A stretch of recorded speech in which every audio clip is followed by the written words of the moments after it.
Vale, pues buenos días a todos y a todas. Cuando me plantearon hacer esta formación, la verdad es que la idea me gustó mucho. La pena es que no pueda ser presencial y que la tenga que grabar, pero bueno, no nos queda otra que adaptarnos a la realidad, a esta realidad tan extraña. Bien, esta grabación la voy a dividir en tres partes. Voy a hacer primero una introducción preguntándome qué es ser anarquista desde la actualidad, no desde el pasado, sino desde la actualidad. Y después dos apartados. En uno hablaré básicamente de las ideas, de la teoría, por decirlo así, del anarquismo. Algunas ideas, porque es muy difícil hacer referencia a todo. Y después una tercera parte, por tanto, que sería la práctica, es decir, en base a esas ideas, qué tipo de práctica desde el punto de vista histórico y en España se llevó a cabo. También será un planteamiento muy general, porque es muy difícil concretar y detallar, porque hay mucho en lo que se podría detallar. Bueno, no he dicho, me llamo Laura Vicente, soy historiadora y profesora también de secundaria. Bien, pues empezamos con la introducción. La palabra sería, la pregunta, más que la palabra sería, ¿qué es ser anarquista? Y además he pensado esta introducción porque quiero desmontar la idea que repite mucha gente, gente sobre todo pues conocida en entrevistas, etcétera, de que no se puede ser anarquista porque eso implica la perfección y claro, no se puede llegar a esa perfección en cuanto a la manera de vivir, en cuanto a la manera de ser, de actuar, etcétera. Yo creo que eso es una idealización del término anarquista que creo que queda siempre desmentida por la realidad, puesto que el ser humano es imperfecto, está lleno de contradicciones y crear un concepto o una idea de anarquista como algo perfecto sería una especie de deificación de Dios, ¿no? Por tanto, yo no lo veo así. Yo la rechazo totalmente, esa idea perfeccionista de lo que es la anarquía o ser anarquista. Y pues por eso hablaría de un anarquismo humano, de un anarquismo a escala de las personas, de hombres y de mujeres. Y por eso creo que le va muy bien un término que es el de ser consecuente, más que ser coherente, que es un término que se ha utilizado mucho, que se sigue utilizando de hecho mucho, el de la coherencia, ser coherente personalmente hablando, ser coherente como activista, etcétera. A mí me gusta más la palabra consecuente en la línea de una anarcofeminista que es posible que conozcáis, que se llama Diana Torres, cuando dice lo siguiente, y leo literalmente: seré consecuente, que no es otra cosa que responsabilizarme de las consecuencias de mis acciones y mis palabras y de las hermosas contradicciones que las conforman. Bien, esta frase es de un libro de Diana Torres que se llama Vomitorium, que está editado en Ciudad de México, o de México, mejor dicho. Bien, me gusta por tanto el término consecuente en esta línea porque implica esta visión humana que decíamos del anarquismo. Partiendo de esta humanización, por tanto, veamos algunas opiniones sobre qué es ser anarquista. Y voy a empezar con David Graeber, que acaba de morir hace unos días de forma totalmente inesperada, puesto que tenía 59 años, ha muerto el 2 de septiembre, y que hablaba, y a mí me hacía gracia y a la vez me parece bastante llamativo. Hablaba de los anarquistas con minúsculas, frente a los anarquistas con mayúscula, que serían aquellos que quieren ser coherentes, y aquí utilizo esa palabra, con ideas que a veces han podido quedar obsoletas con el paso del tiempo. Bueno, él cuando hablaba de anarquismo o anarquistas con minúsculas se refería a aquellas personas que estaban dispuestas a colaborar en coaliciones amplias siempre que funcionaran sobre principios horizontales. Es decir, daba por tanto mucha relevancia en su manera de entender el anarquismo a la democracia directa. Él entendía el anarquismo como una sensibilidad política amplia Y el modo más fácil de explicar el anarquismo para él era decir lo siguiente, leo literal: el anarquismo es un movimiento político que aspira a generar una sociedad auténticamente libre y que define sociedad libre como aquella en la que los humanos solo establecen relaciones entre sí que no dependan de la constante amenaza de la violencia para ponerse en práctica. Bueno, es una definición que parece muy simple, pero creo que es bastante ambiciosa y bastante exacta de lo que podría ser el anarquismo como movimiento político. Este, esta afirmación es de un libro suyo que creo que es interesante, que se titula Somos el 99%, una historia, una crisis, un movimiento. Se refiere a su participación en el movimiento del 15M en Estados Unidos, en concreto el famoso Occupy Wall Street. Voy a hacer referencia a otro anarquista, en este caso italiano, que se llama Amedeo Bertolo, que diferencia anarquía de lo libertario con una metáfora sobre el alcohol que me parece divertida, pero a la vez me parece bastante exacta. La voy a leer porque creo que, como os digo, da para reflexionar. Bueno, ya sabéis que hay gente que considera anarquía y libertario como similar, como lo mismo. Sin embargo, Amedeo Bertolo señala que no es lo mismo. Bien, es una entrevista, le hacen una pregunta que dice: ¿cómo podemos definir esa área que hemos llamado libertaria? Y él contesta: no es posible definirla de una manera unívoca. Puedo, de todas formas, plantearte una metáfora, que es mi vieja metáfora del alcohol, ya utilizada en un par de ocasiones. Hay muchas bebidas alcohólicas en las que el alcohol se obtiene de diferentes fermentaciones y concentraciones dependiendo de los tiempos y lugares. No obstante, sin importar cómo se obtengan, todas son bebidas alcohólicas. El alcohol puro es imbebible, pero es esencial para producir una bebida alcohólica.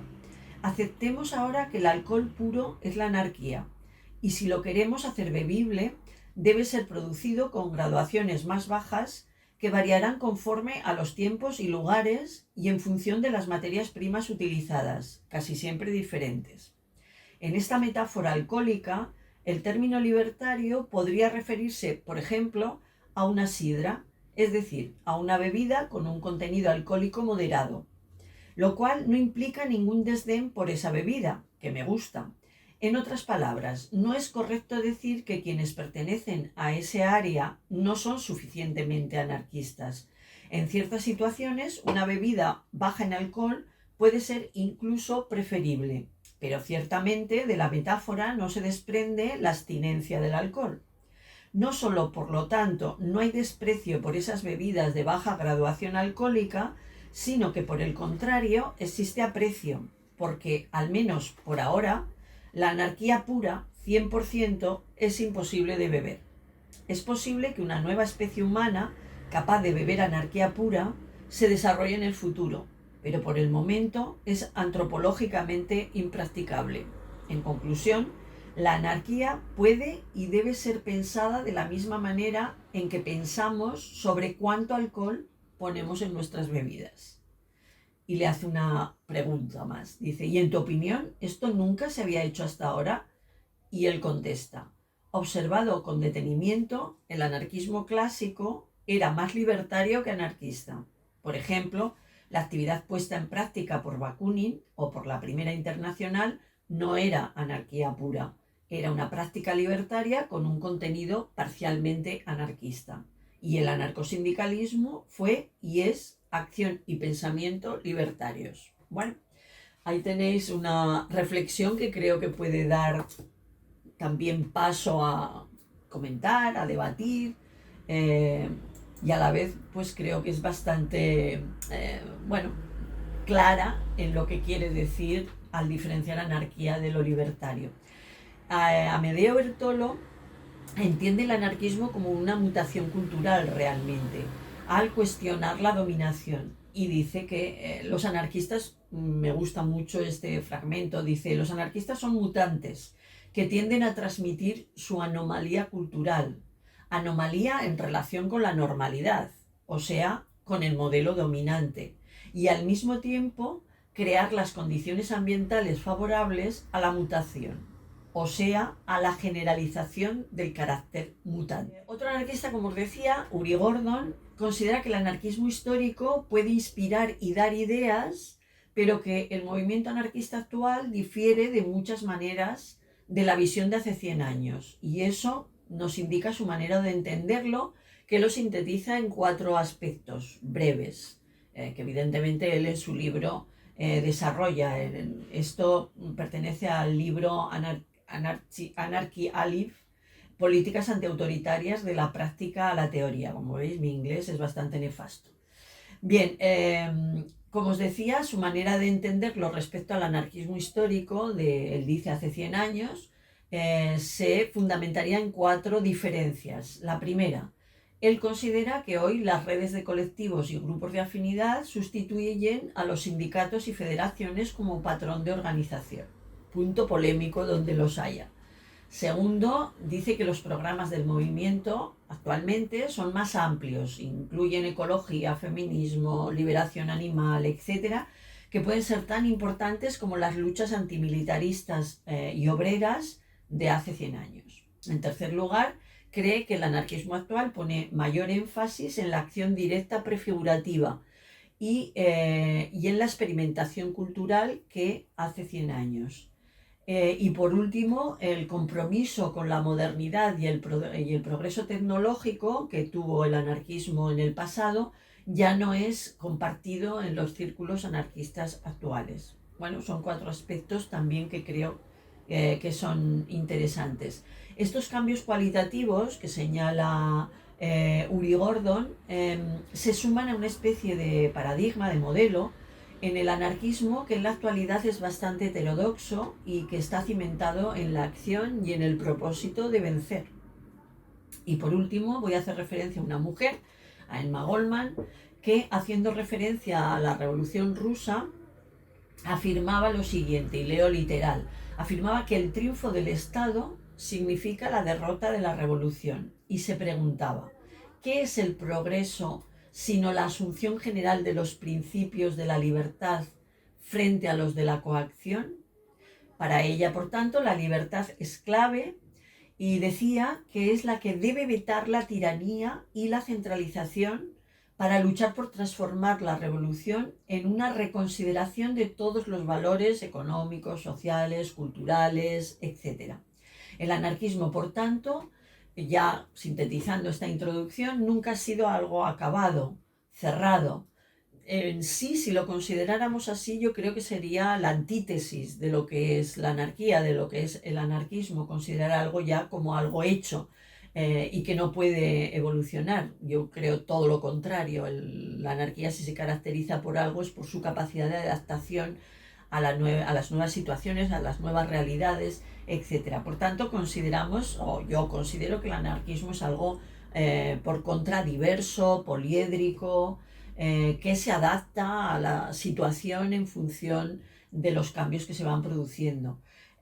Ayuda a este planteamiento de que el anarquismo es algo diverso y poliédrico la actitud que debería ser siempre así, totalmente contraria al dogmatismo, atenta a evitar toda teoría que sea rígida y sistemática, unido a su insistencia en la libertad de elección individual. Ya veis, por tanto, que hay muchas maneras de entender el anarquismo, que no tiene por qué ser contradictorias, pero que han provocado enfrentamientos y divisiones importantes en el pasado y en la actualidad, por no entender precisamente ese carácter diverso y desde esa diversidad poder colaborar y convivir pues todas aquellas personas y movimientos que se consideran dentro del ámbito de lo libertario o del anarquismo.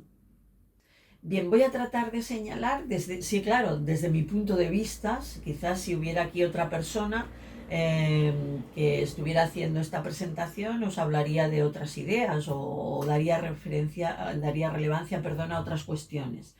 Bien, pues voy a tratar de señalar desde mi punto de vista cuál es lo que podríamos llamar núcleo duro de cualquier variante del anarquismo, porque podríamos decir que sin ese núcleo duro no hay anarquismo.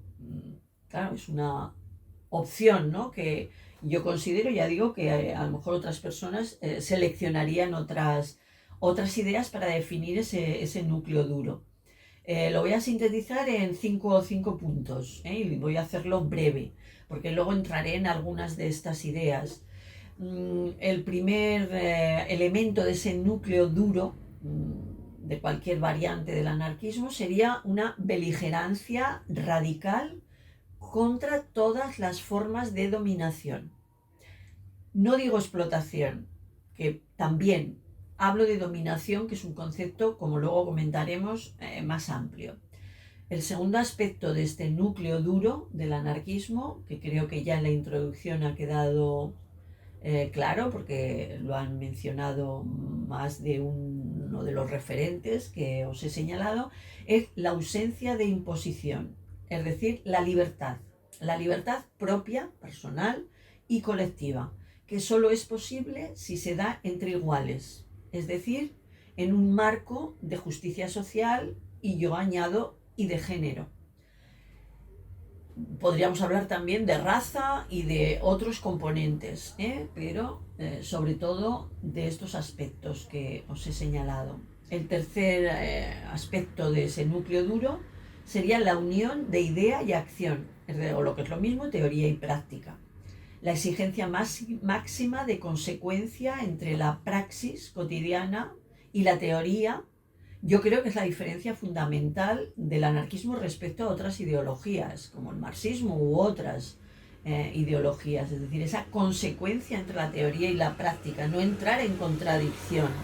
Esto tiene muchas consecuencias, entre otras el rechazo claro a ese lema de que el fin justifica los medios. Desde el punto de vista anarquista nunca sería así. Y de hecho, digamos, los medios tienen que ser acordes y consecuentes con los fines. No podemos utilizar unos medios que entran en contradicción con la finalidad que se intenta conseguir. Y bueno, y tiene otras consecuencias, sobre todo desde el punto de vista, por ejemplo, del feminismo o de un planteamiento antirracista, etc. El cuarto elemento de ese núcleo duro sería el intentar sustraer parcelas de nuestra vida cotidiana de la lógica mercantilista y patriarcal que hegemonizan la vida. Y en ese sentido, el apoyo mutuo en ese mundo nuevo y posible es fundamental. Es decir, actuar contra esa lógica del sistema, cambiando una misma como persona y siendo lo más consecuente posible con ese, entre comillas, mundo nuevo con el que soñamos. Y el quinto aspecto y último sería cultivar el espíritu crítico para resistir la imposición de los valores y del pensamiento único propiciados por el capitalismo, el patriarcado, el racismo, etc., y tratar de mantener y enriquecer nuestros propios valores alternativos. Bien, teniendo en cuenta estos 5 elementos de lo que yo considero como el núcleo duro del anarquismo y que sin ellos realmente no podríamos hablar de anarquismo, vamos a detenernos en algunos de estos aspectos, algunas de estas ideas brevemente. Ya digo que no podemos detenernos en exceso. Vamos a empezar precisamente con uno de los que creo que debemos considerar como bastante definitorios del anarquismo, que es el concepto de libertad. Y 2 frases que me gustan mucho sobre la libertad. Una es de Karl Popper, que dice: el anarquismo es una exageración de la idea de libertad. Y otra de Bakunin, que dice: soy un amante fanático de la libertad. Bien, justamente Bakunin nos enseña que la libertad, antes que una categoría política e incluso ética, es una categoría estética, es una pasión, un sentir. Hay un texto muy famoso al respecto que Bakunin lo expresó en su libro Dios y el Estado, que dice así, leo literal: la libertad de los demás, lejos de ser un límite o la negación de mi libertad, es por el contrario la condición necesaria y la confirmación de mi libertad. No soy realmente libre más que a través de la libertad de los demás, de modo que cuanto más numerosos sean los hombres libres, y las mujeres naturalmente, que me rodean, más profunda y amplia es su libertad, más profunda y mayor es mi libertad. Y añade: entiendo esta libertad de cada individuo que, no constreñida por la libertad de los demás, encuentra por el contrario su confirmación y su extensión al infinito. Desde esta perspectiva, la libertad anarquista es la libertad que se encuentra en una fuerte y necesaria relación con la igualdad, la solidaridad y la diversidad.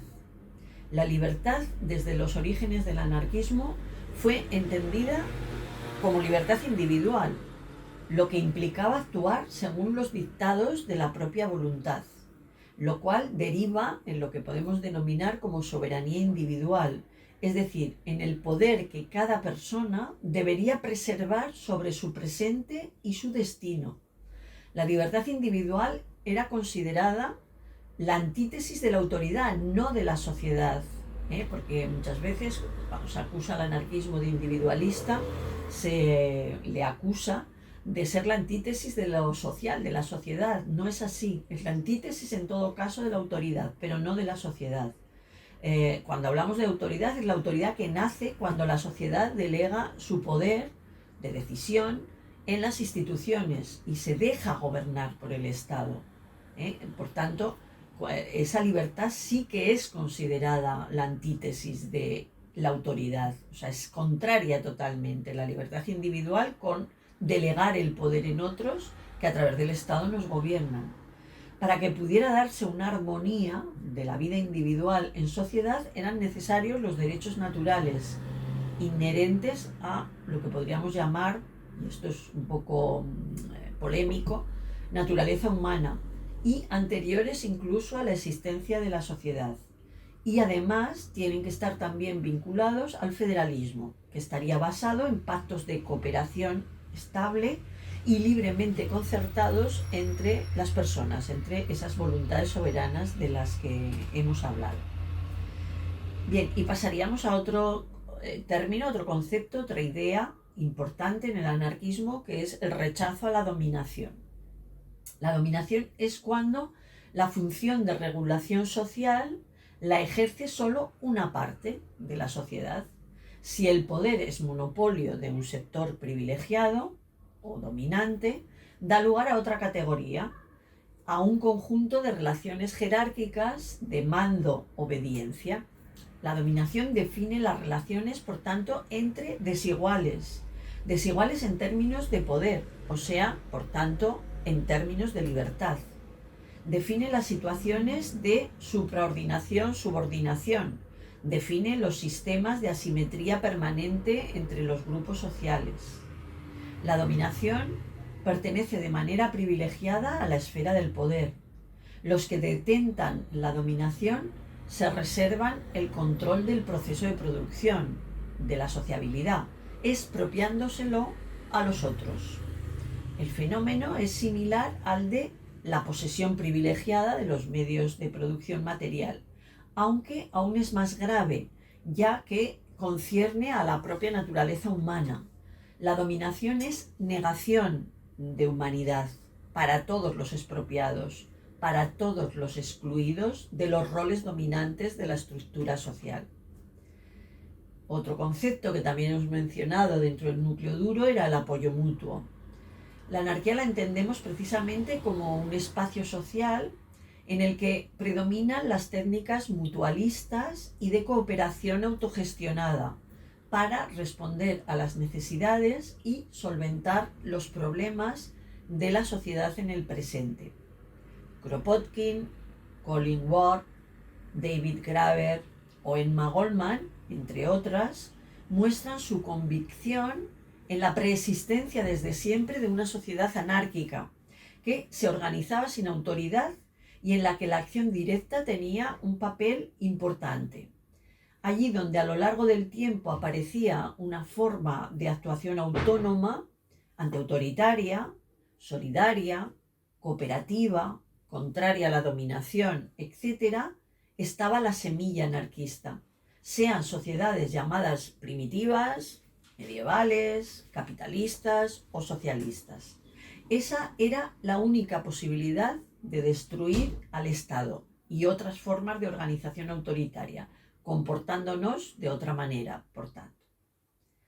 La ética también ocupa un espacio importante, vamos a hablar de este concepto que también creo que es bastante protagonista en el anarquismo, ocupa un espacio importante en la filosofía anarquista, puesto que sobre ella se tenían que cimentar los valores para construir una realidad nueva, antiautoritaria, libre y justa.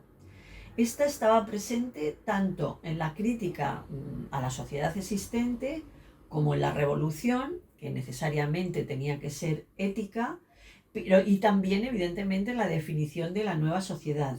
Asimismo, era importante para definir el comportamiento personal, individual, de los seguidores y seguidoras del ideal anarquista. El anarquismo, especialmente el individualista, daba un gran valor a la rebelión individual, a lo que llamaban la autoliberación o lo que Emma Goldman, por ejemplo, llama emancipación interna. Esta autoliberación o emancipación interna es un acto de voluntad, pero se planteaba la necesidad también de una ética social, no solo individual.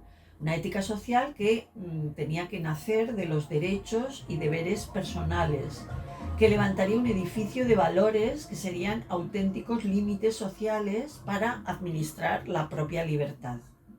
Para que la sociedad cambie a mejor, la persona también tenía que cambiar a mejor. Era imposible hacer una sociedad mejor, como se ha demostrado en todos los intentos revolucionarios que ha llevado a cabo el marxismo, si la persona no cambiaba. Esa es la razón por la que todas las revoluciones marxistas han fracasado y han acabado en terribles distopías. Es cierto que hay otros elementos que influyen, pues la coyuntura, el verse enfrentados a guerras, etc. Pero, y esto creo que Emma Goldman en su libro que habla sobre su experiencia de la Revolución Rusa lo hace muy claramente explícito, ¿no? Es decir, un ser humano con comportamientos de la sociedad antigua, pues competitivos, autoritarios e injustos, que se creen en posesión de la verdad, etcétera, etcétera, realmente están abocados a hacer fracasar una revolución de carácter social. Es imposible construir una revolución nueva, con valores nuevos y con una transformación profunda de la realidad si el ser humano tiene unos valores y unos planteamientos de la sociedad antigua. Por tanto, tenía que cambiar a mejor la persona. Era cierto que la ética individualista proponía una visión hedonista de la existencia que se resumía en vivir la vida por sí misma y disfrutarla. Es una ética que requería la subversión continua de la moral católica, o de cualquier religión, pero especialmente la católica, y que se basaba precisamente en lo contrario, en el sacrificio y en la renuncia. La ética anarquista se construyó con elementos de las tendencias éticas del siglo XVIII y de la concreción que se producía de ellas junto con nuevas aportaciones de la segunda mitad del siglo XIX.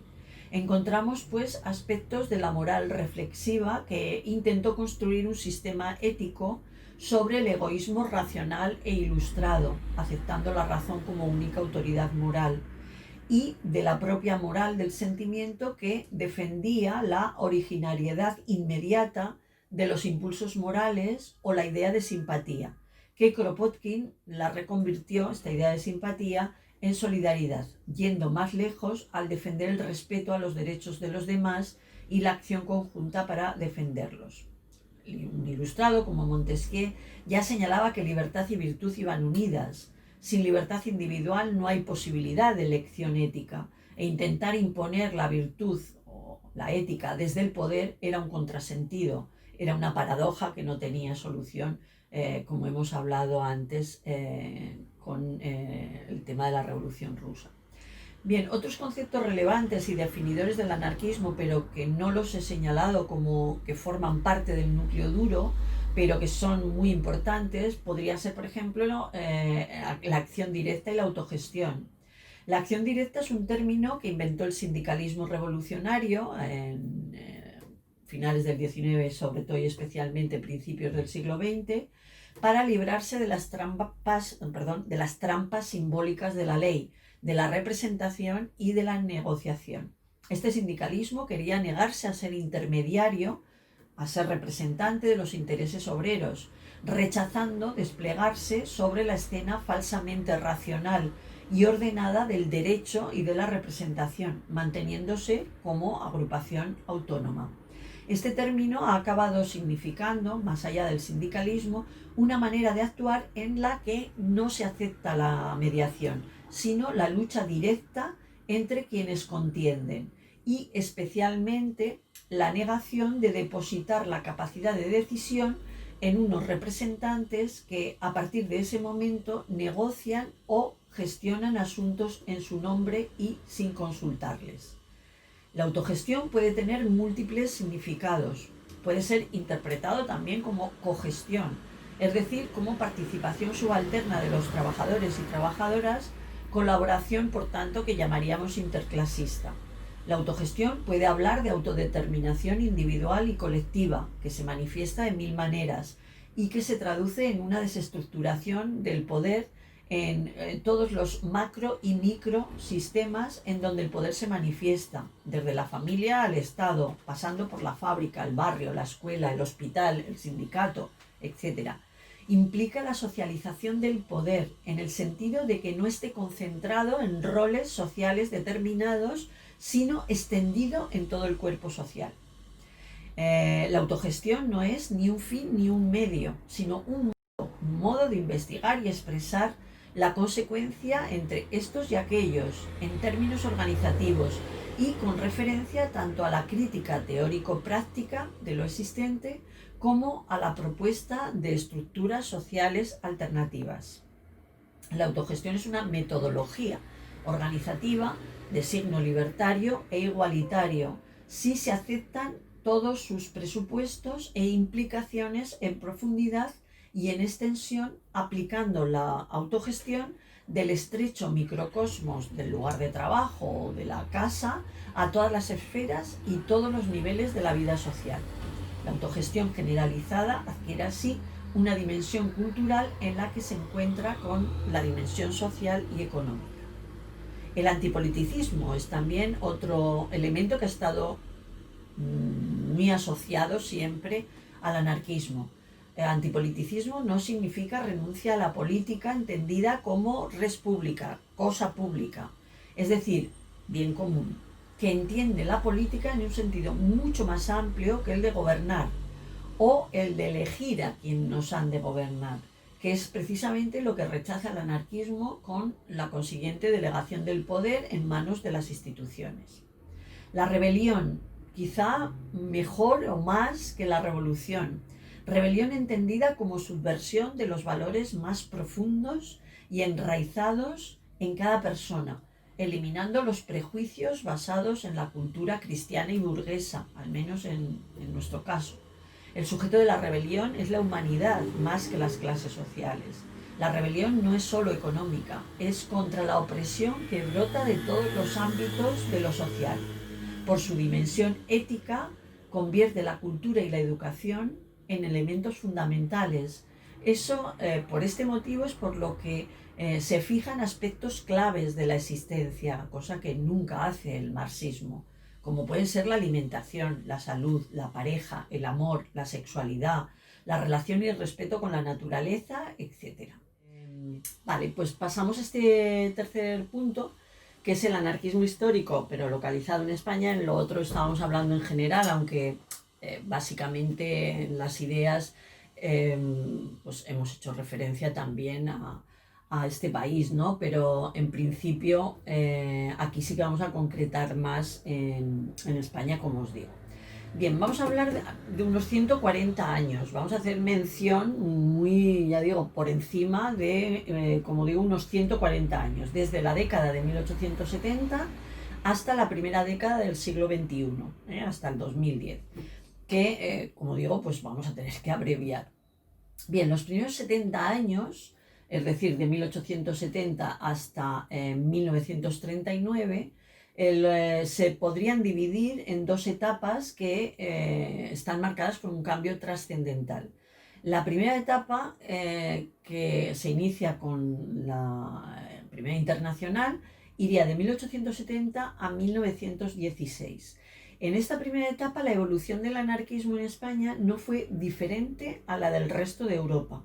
Es decir, que prácticamente sus características, tipo de organización, movilizaciones, reivindicaciones, etcétera, son muy similares y bueno, se construye un obrerismo revolucionario que parte del internacionalismo, de la Asociación Internacional de Trabajadores, que como sabéis se funda en 1864, y que llega a España como consecuencia de la Revolución del 68, siendo la fecha de fundación el primer congreso en 1870. Por eso hemos cogido esa fecha como referencia. Además, el anarquismo mostró múltiples facetas más allá del obrerismo. No todo fue asociaciones obreras. Había también otro tipo de organizaciones que estaban más centradas en cuestiones culturales y demás, ¿no? Y actividades de diverso tipo.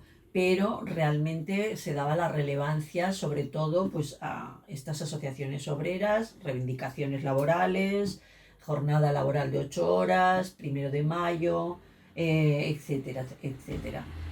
Además de las sociedades obreras, aparecen también ya los grupos de afinidad, que tienen sobre todo más presencia, pero también aparece en otros lugares, en Andalucía, mientras que el asociacionismo obrero tiene más importancia en Cataluña. Como veis, dos contextos bastante diferentes. Un contexto rural, campesino, y un contexto más industrializado, como es el de Cataluña. Bien, la segunda etapa va de 1916 a 1939. Desde que se produce este hecho que vamos a comentar ahora, que es trascendental y que además diferencia al anarquismo en España del resto de Europa, hasta el fin de la Guerra Civil. El cambio trascendental que convierte al anarquismo español en un movimiento excepcional, realmente distanciado del resto de Europa, fue la configuración de lo que llamamos sindicalismo revolucionario, que se transforma en un movimiento de masas y que va a dar protagonismo al anarquismo, que de hecho siempre podríamos considerarlo como tal, como minoritario, pero que al englobarse dentro de este sindicalismo revolucionario, que se configura como movimiento de masas, pues alcanzará una relevancia y una influencia muy destacada. En el resto de Europa este sindicalismo desapareció en favor de un sindicalismo de gestión, posibilista, negociador, unido al crecimiento de los partidos socialdemócratas o socialistas, que fueron poco a poco soltando el lastre del marxismo para, desde posturas reformistas, aceptar el capitalismo y la sociedad de clases, intentando conseguir mejoras en las condiciones de trabajo, en las condiciones de vida de la clase trabajadora, pero sin cuestionar ya, como digo, el capitalismo y la sociedad de clases. En ese contexto, en esa evolución, se produce el estallido de la Revolución Rusa en 1917, que parecía una alternativa revolucionaria. Y esa es la razón por la que resultó tan atractiva para el anarcosindicalismo en su momento inicial, en el primer momento. De hecho, llega a adherirse la CNT a la Tercera Internacional, a la internacional que pone en marcha el Partido Bolchevique, luego Partido Comunista de la Unión Soviética. Pronto el fascismo condujo a los comunistas a la defensa de la democracia y el capitalismo que conllevaba. Esto fue claro en 1932, pues cuando el comunismo, el Partido Comunista de la Unión Soviética, y evidentemente influirá de manera decisiva en todos los partidos comunistas europeos, toma la decisión de que el fascismo es algo tan extremadamente peligroso y grave para la propia Unión Soviética, que hay que aliarse con otras fuerzas políticas, aun cuando éstas puedan ser burguesas, creando frentes populares para luchar en contra del fascismo. Eso lleva a todos los partidos comunistas, de hecho, a renunciar a la revolución, a partir, como digo, de 1932, un dato que es muy importante para entender su actitud en la guerra civil. Bien, los segundos 70 años, es decir, desde 1939 hasta el 2009, vienen marcados por la decadencia del anarquismo durante el franquismo, la llamada transición democrática y la propia democracia hasta nuestros días. La guerra y el franquismo asestaron un duro golpe, correctivo muy importante al anarquismo, provocando la muerte, la represión, la cárcel, el exilio, etc. Y el mundo, tras la Segunda Guerra Mundial, sobre todo, cambió sin que este movimiento, y yo diría la izquierda en general, fueran capaces de parar la deriva individualista y las preocupaciones particulares e identitarias que sustituyeron a los propósitos sociales comunes que habían, digamos, marcado la pauta del movimiento obrero hasta ese momento, siendo más o menos moderado.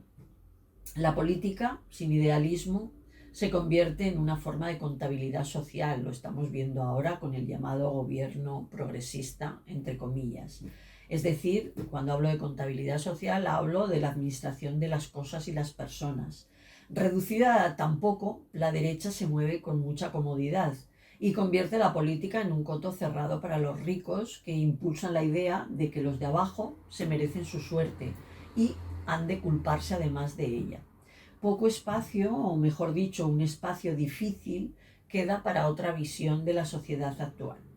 El anarquismo arraigó en España, por tanto, debido al contexto histórico en el que vivió y a su habilidad para adaptarse a dicho contexto. Entonces vamos a hablar de ese pasado tomando en consideración estas dos cuestiones, el contexto histórico y la habilidad para adaptarse al contexto.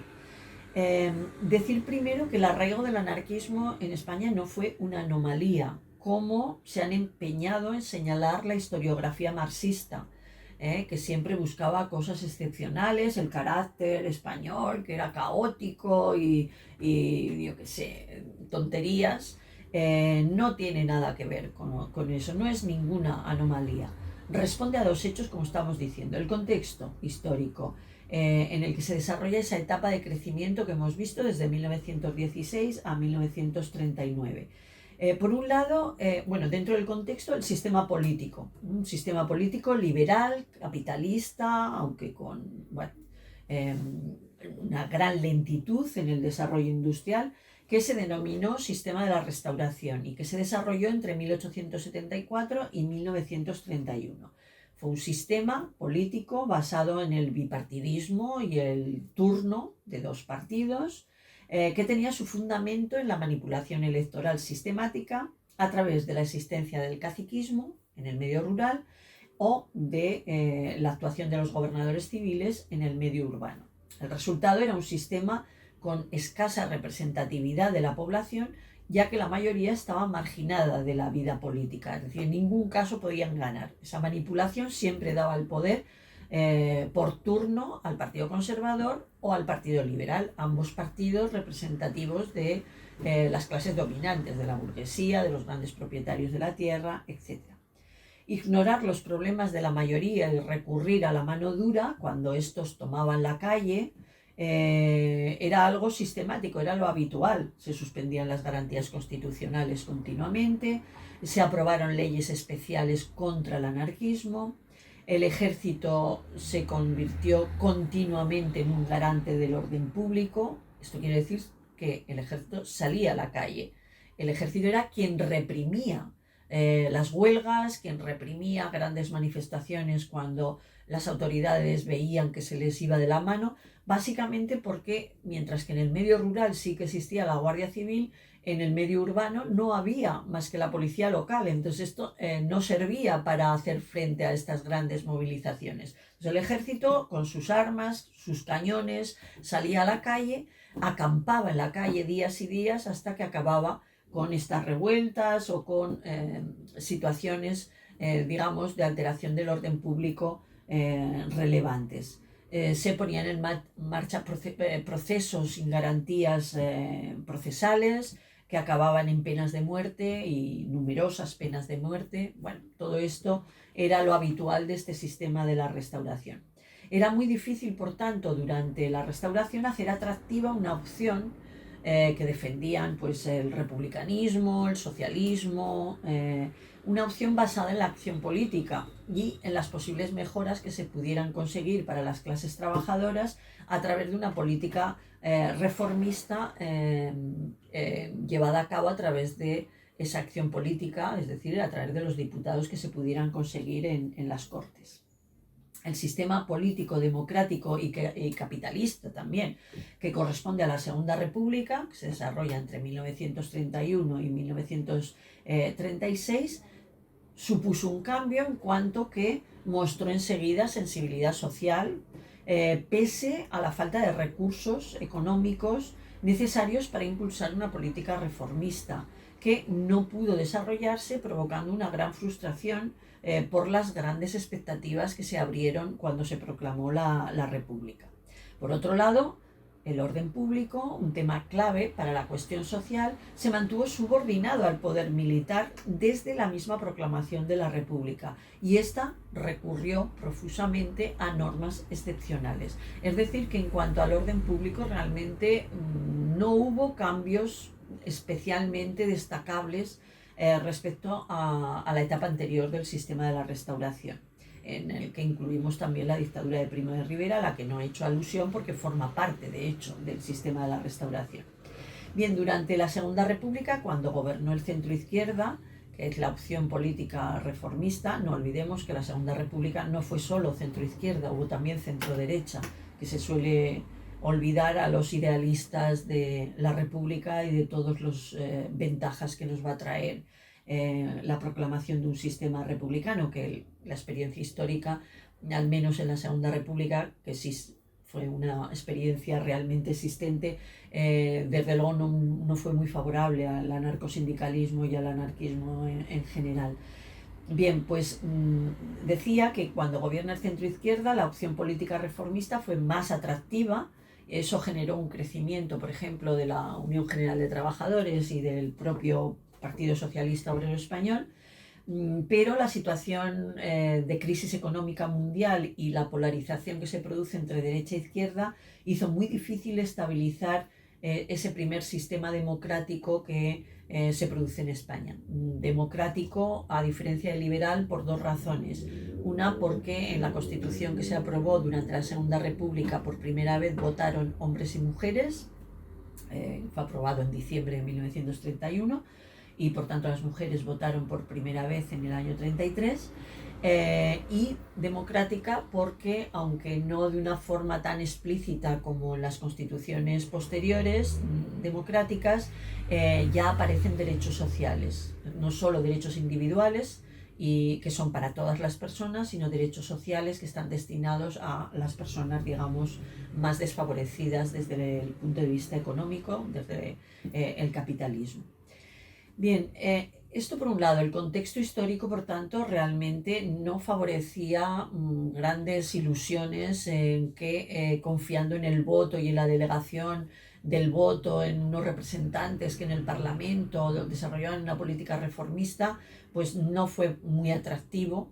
Cuando fue más fue en la Segunda República, pero en un contexto difícil, complejo, y que no les permitió realmente desarrollar una política de este tipo, una política reformista que hubiera podido, digamos, debilitar a el sector anarcosindicalista y anarquista, que era contraria a la participación política, a la delegación y por tanto partidaria de la lucha revolucionaria a través de la acción directa. Bien, habíamos dicho que la habilidad para adaptar sus ideales y prácticas al contexto, al devenir histórico, también era un elemento que explicaba el porqué del crecimiento entre 1916 y 1939. Desde el último tercio del siglo XIX hubo capas importantes de la población en España, en la Cataluña industrial, en el campo andaluz, en muchas ciudades, como puede ser Zaragoza, por poner un ejemplo fuera de Andalucía y de Cataluña, que soñaron una manera de organizar la sociedad desde abajo, muy distinta a los proyectos de la oligarquía, la minoría con poder, y la burguesía liberal. Las clases trabajadoras fueron transmitiendo, generación tras generación, la necesidad de autoorganización y de resistencia que iba pasando, como digo, de generación en generación, de padres y madres a hijos e hijas, etc. Transmitían esa necesidad de autoorganización, de resistencia, así como la importancia de poseer organismos, como podían ser los sindicatos, pero también otro tipo de organizaciones, como eran los ateneos, las cooperativas, etcétera, para desarrollar formas económicas y de sociabilidad basadas ya en la autogestión y la cooperación. Estas capas fueron realmente laminadas, desactivadas, perseguidas periódicamente mediante la represión, aprovechando bien estallidos de violencia individual, como fue el caso de los atentados de los años 90, como el de Cambios Nuevos o el del Liceo y otros que se produjeron en otros lugares fuera de Barcelona, o también aprovechando los estallidos de ira colectiva, como pudo ser la Semana Trágica en 1909 en Barcelona, o los sucesos de Casas Viejas en Andalucía en enero de 1933, o durante y después de la Guerra Civil. Una represión que contó con el aplauso de las clases dirigentes, en especial y con mucha relevancia la burguesía catalana. En este contexto, el antipoliticismo y la acción directa resultaron mucho más útiles para una parte importante de las clases trabajadoras que la táctica política. La construcción de un sindicalismo revolucionario, moderno, efectivo en sus objetivos, convirtió a la CNT en una amenaza para la restauración y en un problema importante para la Segunda República. Tan importante como el sindicalismo fue la cultura y la educación como elementos de emancipación personal y colectiva, que se extendieron por amplios sectores, no solo de la población, sino de espacios geográficos. La revolución social durante la Guerra Civil, entre el 36 y el 39, fue una clara advertencia del poder que había alcanzado el anarcosindicalismo en España y que había que destruirlo, y para ello la propia guerra y casi 40 años de dictadura que se centraron en esa tarea de represión contra la izquierda en general, pero específicamente contra el anarcosindicalismo, puesto que siempre fue la fuerza mayoritaria en el movimiento obrero, y esto es lo que da la especificidad, lo diferente respecto a otros países europeos. Por tanto, podríamos decir que el anarquismo y el anarcosindicalismo nacieron como respuesta a un determinado orden social y se construyó desde dentro de las luchas que pugnaban por subvertirlo. Por ello, el anarquismo nace y renace desde la lucha y se constituye directamente en su seno. Lo que fue útil hace 100 años es imposible que lo sea ahora, puesto que la realidad, las reivindicaciones se han transformado de un modo radical. La democracia insiste hoy, desde el poder político y mediático, en borrar de la memoria social la importancia que tuvo el anarquismo en este país, intentando ignorarlo, banalizarlo, criminalizarlo y desprestigiarlo, destacando su supuesta vocación hacia la violencia. El propio movimiento anarquista ha tenido y tiene dificultades para construir modelos organizativos en la actualidad y propuestas nuevas, viviendo entre el enfrentamiento y la división y refugiándose en parte en rememorar ese pasado glorioso del que acabamos de hablar. Pero, como dice Woodcock, el anarquismo es un racimo de actitudes en mutua relación, antidogmático y sin estructurar, que no depende de su existencia en ninguna organización estable. Puede florecer cuando las circunstancias le son favorables, para volver como planta del desierto a adormecerse durante temporadas e incluso años, esperando las lluvias que le hagan retoñar. Bien, yo creo que esta afirmación destaca algo, que el anarquismo va más allá de organizaciones, va más allá de coyunturas concretas y que florece aquí y allá, y que aquellos que se consideran o que nos consideramos anarquistas tenemos que estar atentos cuando esos momentos especiales pueden permitir despertar, regar esas semillas anarquistas que están, que existen y que florecen aquí y allá en momentos determinados. Quizá todo el movimiento del 15M sea el ejemplo más claro de esas formas que evidentemente eran anarquistas. No digo que el 15M fuera anarquista, ni mucho menos, pero sí que adopta formas, maneras, tanto organizativas como de defensa de valores, que evidentemente están arraigados en el anarquismo mucho más que en otras corrientes sociales, aunque esas otras corrientes sociales han sido más espabiladas, podríamos decir, a la hora de apropiarse de ese movimiento y de acabar con él, en definitiva, porque evidentemente nunca les puede interesar un movimiento que no tiene dirigentes, que no tiene líderes, que está fuera del poder, que no tiene ninguna vinculación con el poder político institucional, etcétera. Pues bien, nada más por mi parte, y espero que todo esto que os he ido explicando pues os ayude en ese proceso de formación, y que sobre todo, y muy importante, genere debate, genere capacidad crítica, y bueno, y genere un impulso del anarquismo entre los sectores pues más jóvenes, que es lo que nos interesa a todos y a todas.